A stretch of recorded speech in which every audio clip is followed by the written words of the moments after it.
Have you ever noticed that shampoo can be as thick as honey but becomes thinner as you use it? It's strange, isn't it? Well, welcome to the world of non-Newtonian fluids.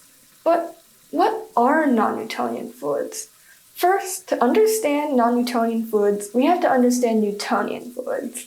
Newtonian fluids like water and gasoline all follow Newton's law of viscosity. Newton's law of viscosity states that the shear stress must be proportional to the shear rate of the fluid, meaning that the slope, viscosity, must always stay constant. So we know that viscosity is the thickness of a fluid, but what is shear stress and shear rate? Shear stress is the stress which is applied parallel or tangential to the face of a material. It's like sliding down a hill. The hill is the face of the material, while the sled acts as the fluid exerting shear stress at the contact boundary.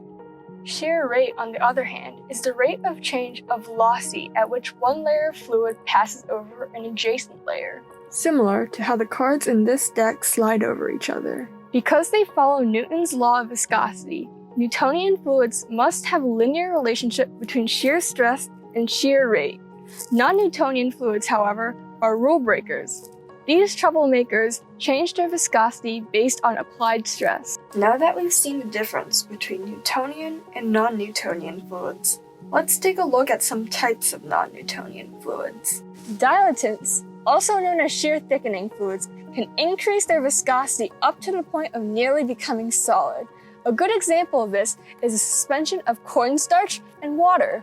Now, let's apply some stress to our mixture. We can see that as lots of stress is applied, the viscosity becomes so high the fluid is nearly solid at impact. But if there is less stress, then the viscosity of the dilatant does not increase as significantly.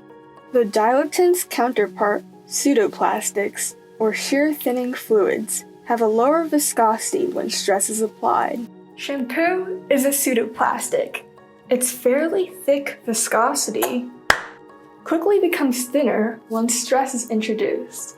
Without shampoo's pseudoplastic properties, washing your hair would feel like lathering honey onto your head.